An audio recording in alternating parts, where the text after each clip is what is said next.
Itong lugar namin, Sitio Maligaydos, San Vicente, San Pedro, Laguna.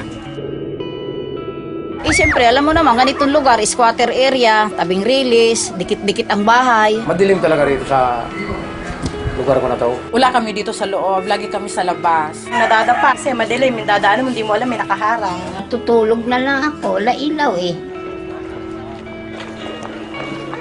Ang tawag nila sa akin dito si Mang Dimi Solar.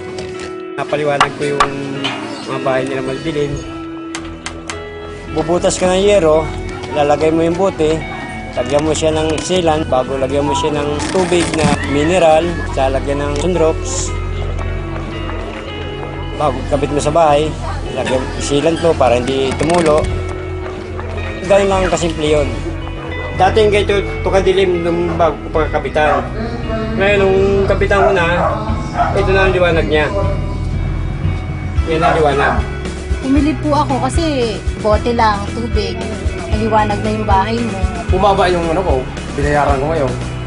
Simula nung makabitan ako dito. At saka itong solar bottle bulb na to, hindi mainit. Dahil sa buti na yan, sa solar na buti na yan, gumanda ang araw namin. Ang nalagyan na namin ito ay bali 643. Gusto nga namin tuloy-tuloy para marami nga matulungan mga tao rin na yung maliwanagan mga bahay nila madidilim.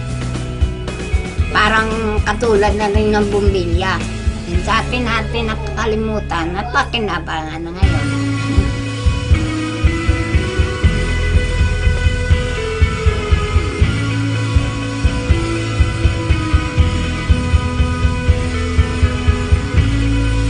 Maliwanag